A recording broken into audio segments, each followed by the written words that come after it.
जय बाबा स्वामी, जय आत्मेश्वर।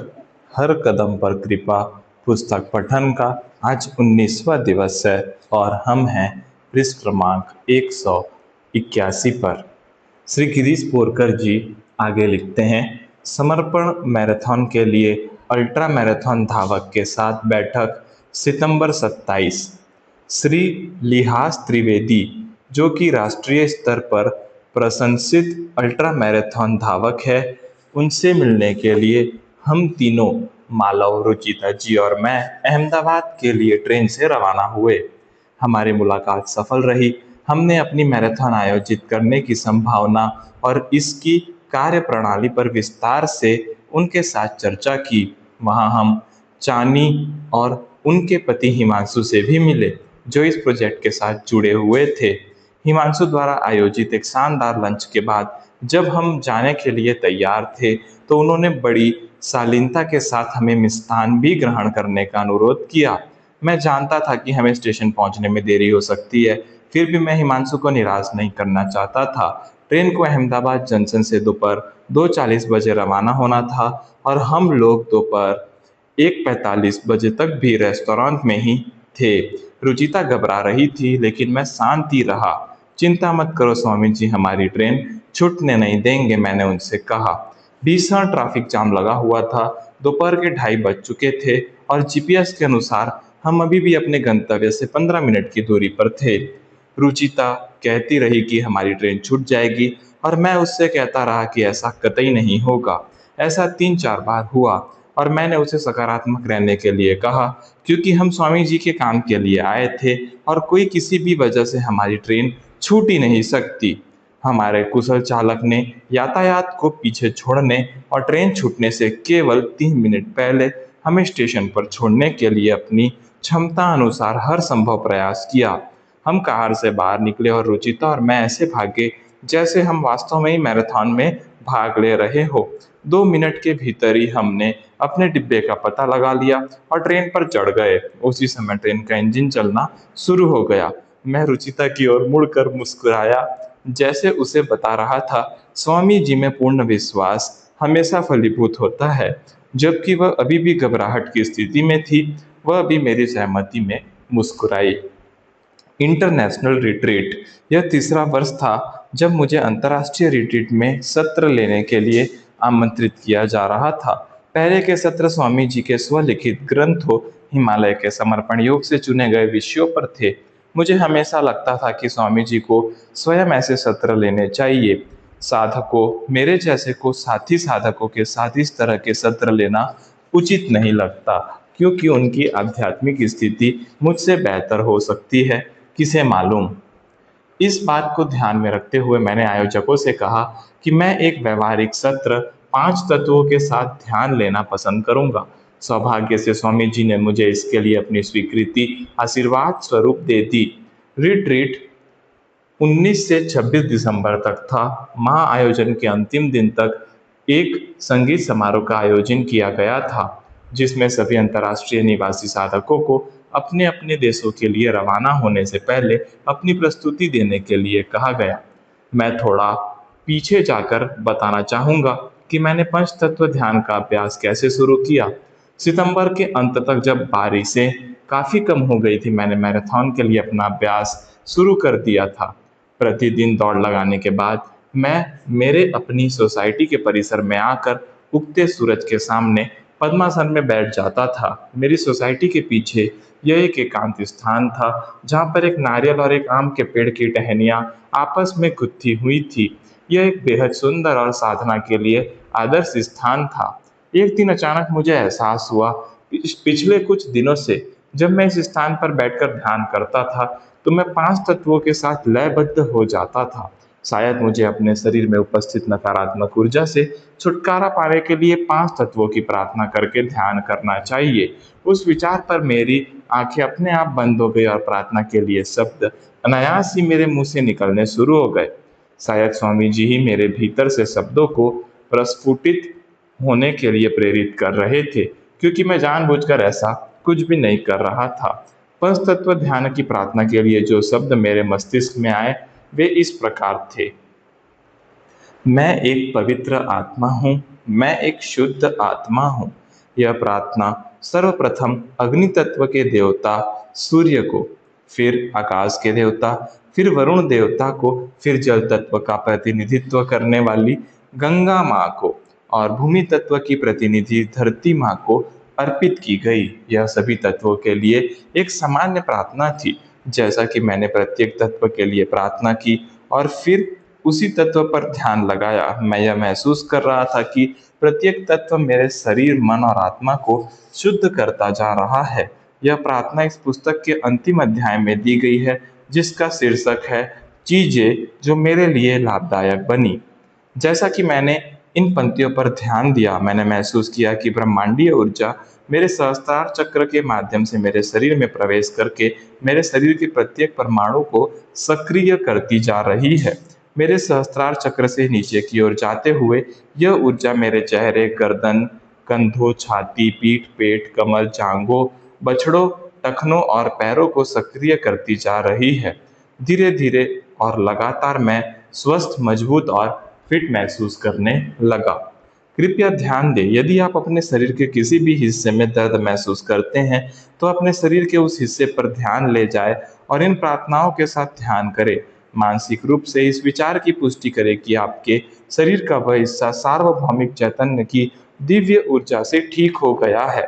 इसके पश्चात मैंने स्वामी जी और पंच तत्वों से मुझे शुद्ध बैंगनी प्रकाश का सुरक्षा कवच प्रदान करने की प्रार्थना की। जैसे ही मैंने यह प्रार्थना की, मैंने महसूस किया कि मेरे सहस्त्रार चक्र से सार्वभौमिक प्रकाश निकल रहा है और सभी दिशाओं से मेरे पूरे शरीर को ढक रहा है। मैंने यह भी प्रार्थना की कि केवल गुरुदेव, गुरुमाँ तथा उनके बच्चों की सकारात्मक ऊर्जा और साधु संतों, महात्माओं और कैवल्य कुंभक योगियों की सकारात्मक ऊर्जा ही मेरे ऊर्जा क्षेत्र में प्रवेश कर सके। कोई भी नकारात्मक ऊर्जा मेरे आभा मंडल को भेद कर इसके भीतर प्रवेश न कर सके। जैसे जैसे मेरी प्रार्थना तीव्र होती गई, वैसे वैसे ब्रह्मांडीय ऊर्जा का प्रवाह बहने लगा और मुझे अपना पूरा शरीर हल्का और भारहीन महसूस होने लगा। मैं स्पष्टतः महसूस कर सकता था कि नकारात्मक ऊर्जाएं मेरे शरीर को छोड़ती जा रही हैं, ताकि मैं प्रत्येक तत्व के साथ लयबद्ध हो सकूं। मुझे यह समझ आ गया था कि पृथ्वी की गुरुत्वाकर्षण शक्ति मेरे मूलाधार चक्र से नकारात्मक ऊर्जा को अपने भीतर खींच लेती है। मैं स्वयं को अत्यंत धन्य महसूस कर रहा था और तुरंत कृतज्ञता से भर गया। हर सुबह मैं 15 से 20 मिनट के लिए इस तरह ध्यान करता था और हल्का और आराम महसूस करते हुए घर वापस चला जाता था। इसीलिए जब मैंने आयोजकों से ऐसा एक सत्र लेने के लिए कहा, तो यह व्यक्तिगत अनुभव मेरे दिमाग में चल रहा था। मुझे पूरा विश्वास था कि यह प्रायोगिक सत्र साथी साधकों को उपदेश देने से कहीं अधिक बेहतर होगा। मेरा सत्र 24 दिसंबर को था। मैंने आयोजकों से अनुरोध किया था कि मेरा सत्र सूर्योदय से पहले निर्धारित करें, ताकि यह साधकों के लिए सुविधाजनक हो। मैं नहीं चाहता था कि वे चिलचिलाती धूप में ध्यान करें। मुझे सुबह 9:30-10 बजे का स्लॉट मिला। मेरी गतिविधि से पहले सुमंगला जी और कृष्णा जी के साथ एक भजन सत्र था। भजन सत्र शानदार रहा। उनके भजन सुनते समय मैं स्वामी जी की ऊर्जा, गुलाबों की सुगंध और आश्रम की चेतना को अपने भीतर तक प्रवेश करते हुए महसूस कर सकता था। जैसे ही सत्र समाप्त होने को था, पूज्य गुरुमा भी समूह में शामिल हो गए और उन्होंने सुमंगला जी से उनके लिए कुछ गीत गाने का अनुरोध किया। अचानक से बढ़ते जा रहे अनुरोधों के कारण सारी समय सारिणी अस्त व्यस्त हो गई थी। अब तक सूरज चढ़ चुका था, एकदम उज्जवल और स्पष्ट। जैसे ही वातावरण में गर्मी बढ़ती शुरू हुई, मैं थोड़ा परेशान हो गया। मैं सोच रहा था कि मैं अपना सत्र कैसे संचालित कर पाऊंगा, क्योंकि यह खुले में होने वाला था। रूता जी, जो कि घोषणाएं कर रहे थे, ने मुझे देखा और मेरा मुड़ भाप लिया। उसने मुझसे पूछा, क्या हुआ, आप परेशान लग रहे हैं? मैंने हाँ में जवाब दिया। मैंने उन्हें अपनी चिंता का कारण समझाया। चूंकि समय खराब हो गया था, मुझे नहीं पता था कि मेरा सत्र कैसा रहेगा, लेकिन उनके जवाब ने मुझे मेरे अहंकार से बाहर निकाल दिया। उन्होंने कहा, क्यों परेशान हो रहे हो? यह स्वामी जी का कार्यक्रम है, आप तो माध्यम मात्र हैं। आराम करो, चाय पियो। तुरंत ही मैंने अपनी अहंकारपूर्ण चिंता को त्याग दिया और स्वामी जी से मौन प्रार्थना करते हुए अपने कार्यक्रम की देखभाल करने के लिए कहा। 10:30 बजे जब विदेशों से आए साधक मुख्य पंडाल में एकत्रित हुए, तो मैंने उन्हें ध्यान की विधि समझाई। जब किसी के पास मुझसे पूछने के लिए कोई प्रश्न नहीं रहा, तो मैंने रमानी जी से सभी को छपे हुए निर्देश पत्र वितरित करने का अनुरोध किया। प्रत्येक साधक के पास कागज की वह सीट आ जाने के बाद हम एक पेड़ द्वारा विभाजित हो रही एक बड़ी चट्टान के पास की जमीन पर चले गए। यह क्षेत्र नारियल, पान और काजू के पत्तों की छाया से ढका हुआ था। पास ही एक छोटी सी नदी बह रही थी और वहां पर पानी का एक कुआं भी था। जैसे ही मैंने 11:45 पर ध्यान सत्र शुरू किया, मैंने निर्देश पत्र के माध्यम से उनका मार्गदर्शन किया। मैं महसूस कर सकता था कि ध्यान प्रभावी साबित हो रहा था, क्योंकि मैं अपने शरीर में ठंडे संपदन महसूस कर रहा था। पूरे ध्यान सत्र के दौरान मैंने स्वामी जी की सूक्ष्म उपस्थिति को महसूस किया। मैं उनकी उपस्थिति के लिए आभारी था और उनका यह सत्र लेने के लिए मानसिक रूप से मैंने उन्हें धन्यवाद दिया। 11:15 बजे जब सत्र समाप्त हुआ, तो मैंने उपस्थित साधकों से सुविधा अनुसार अपनी आंखें खोलने को कहा। एक बार सबकी आंखें खुल जाने के बाद मैंने पूछा कि क्या कोई अपने अनुभव साझा करना चाहता है। अम्बरीश जी ने कहा कि प्रत्येक व्यक्ति का 5 में से 2 तत्वों के साथ गहरा संबंध होता है। वह पृथ्वी तत्व के साथ अपने गहरे संबंध से तो वाकिफ थे, लेकिन इस ध्यान सत्र के दौरान उन्होंने जल तत्व के साथ भी एक बहुत मजबूत संबंध महसूस किया। मुझे याद है कि सिंगापुर से लावण्या, मॉरिशस से यनिष्ठा और लंदन से मातृष्ण को भी इस सत्र के दौरान कुछ अद्भुत अनुभव हुए थे।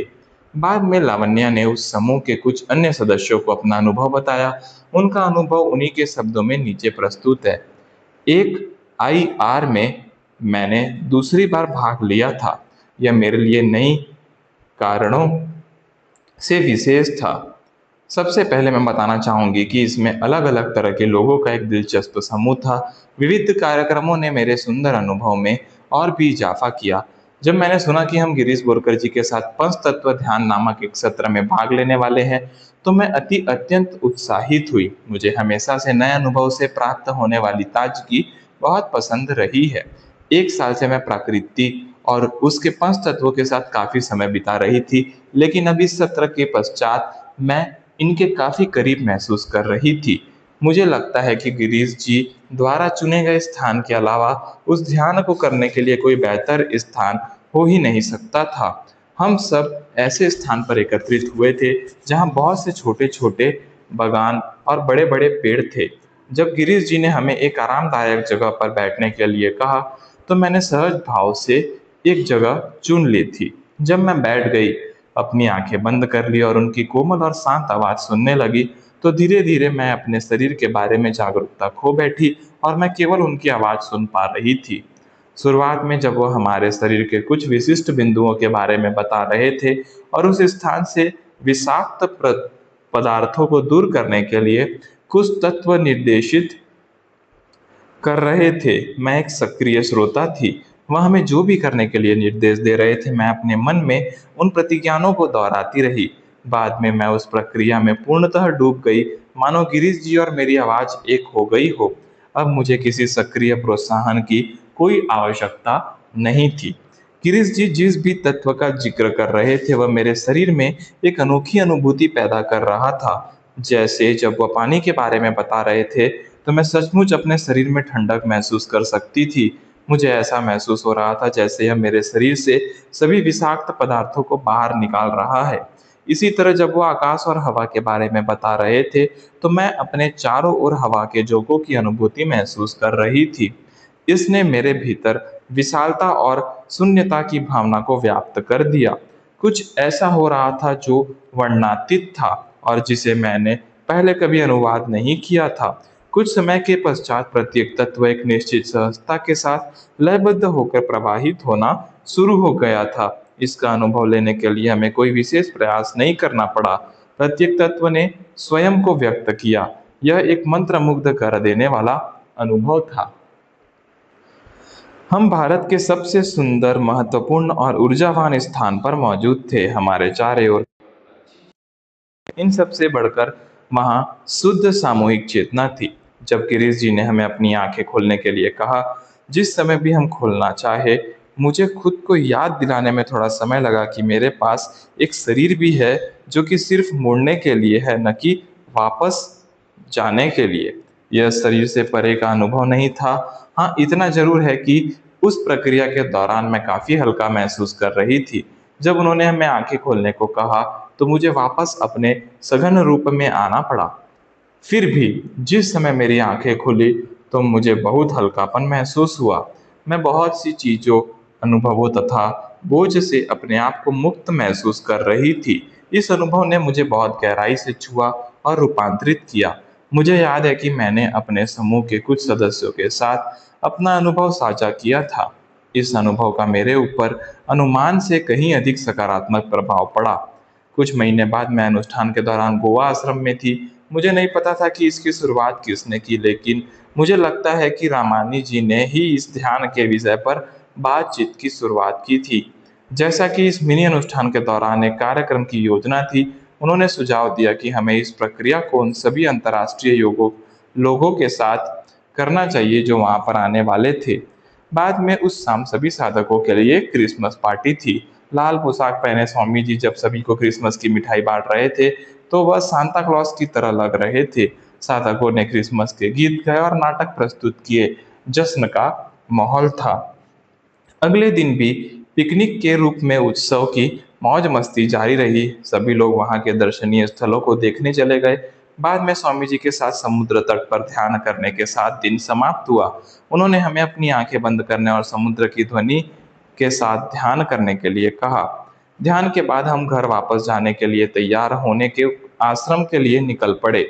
हर किसी के पास चर्चा का एक ही विषय था। यह इतना अद्भुत अनुभव था। 8 दिन एक झटके में बीत गए।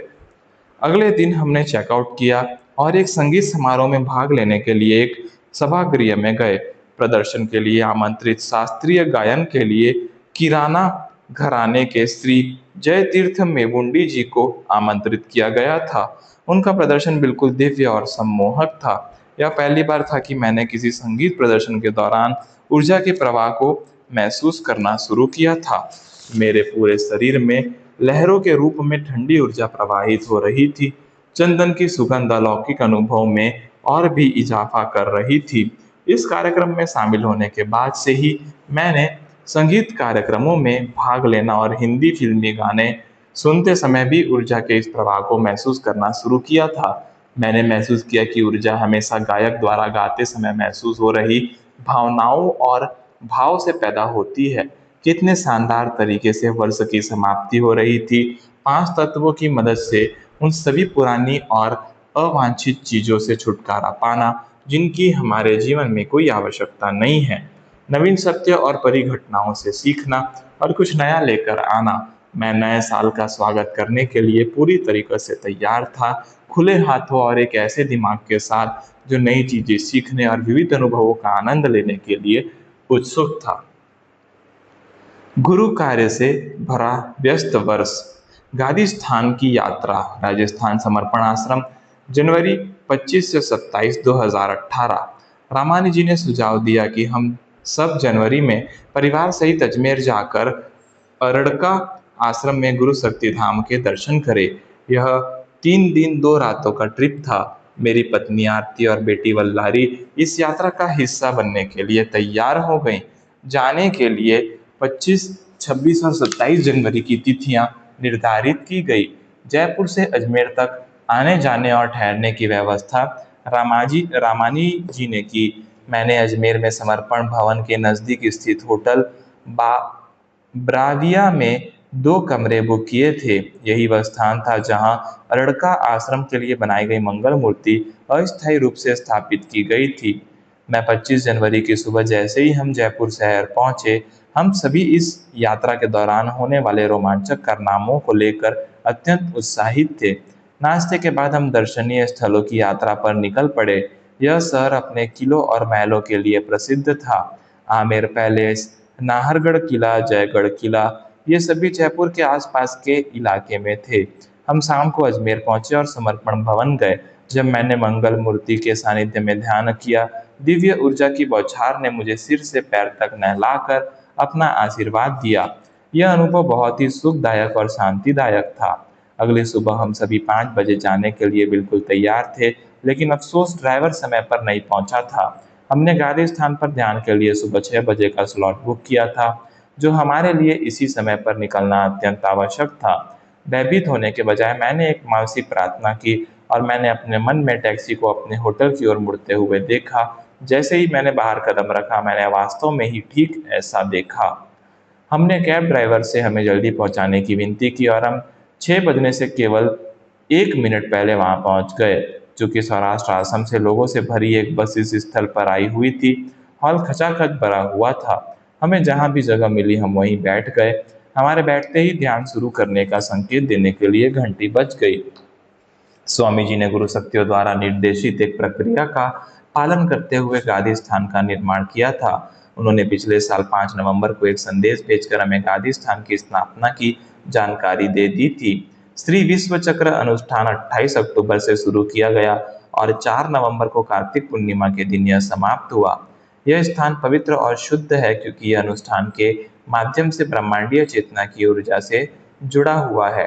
यह स्थान उन साधकों के लिए है जो नियमित रूप से ध्यान तो करते हैं लेकिन ध्यान की स्थिति तक नहीं पहुंच पाते हैं।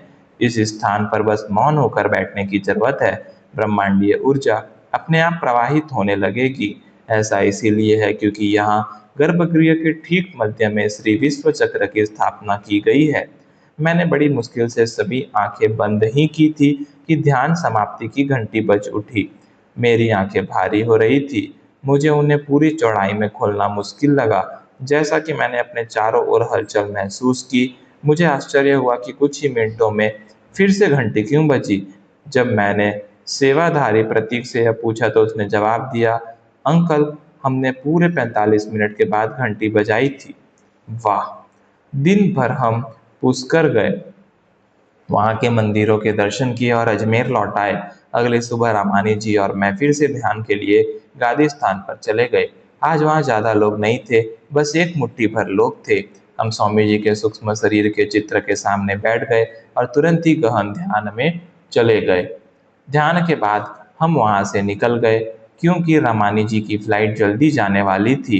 उसके बाद हमने जयपुर शहर का भ्रमण किया और मुंबई वापसी के लिए हवाई अड्डे के लिए रवाना हो गए। जय बाबा स्वामी, जय आत्मेश्वर।